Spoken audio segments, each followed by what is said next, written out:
Polavaram project భవితవ్యం ముఖ్యమంత్రి YS Jaganmohan Reddy తీసుకునే నిర్ణయంపై ఆధారపడి ఉంది.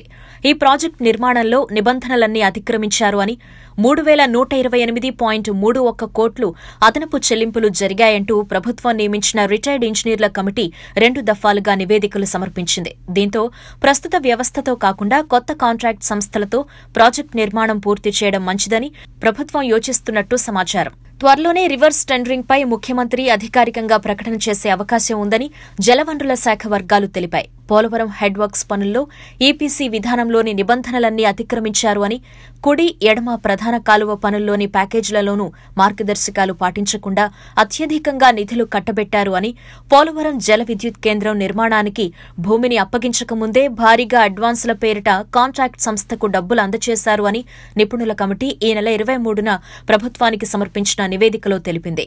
హెడ్ వర్క్స్ లో 1559.65 కోట్లు, పోలవరం జల విద్యుత్ కేంద్రంలో 787.20 కోట్లు, ఎడమ కాలువలో 492.94 కోట్లు, కుడి ప్రధాన కాలువలో 233.98 కోట్లు, మొత్తం 3128.31 కోట్లు అదనంగా చెల్లింపులు జరిగాయని, నిర్మాణ సంస్థలకు అత్యధిక ఆర్థిక ప్రయోజనం చేకూర్చారు అని పేర్కొంది. అధికంగా చెల్లించిన మొత్తాలను రెవెన్యూ రికవరీ చట్టం కింద వసూలు చేయాలని సూచించింది.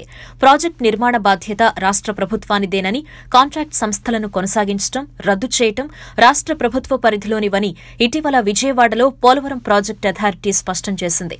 నిపుణుల కమిటీ సిఫారసులేంటంటే 2013లో హెడ్ వర్క్స్ పనులను 4054 కోట్లకు ట్రాన్స్ట్రాయ్ దక్కించుకుంది.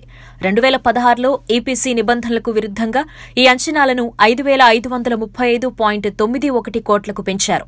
1331 కోట్ల అదనంగా బిల్లులు చెల్లించారు. ఇంప్రెస్డ్ నిధిని 170 కోట్లకు పెంచారు. ట్రాన్స్ట్రాయ్కు మొబిలైజేషన్ అడ్వాన్స్ల కింద చెల్లించిన 84.43 కోట్లు ఇంకా రికవరీ చేయలేదు.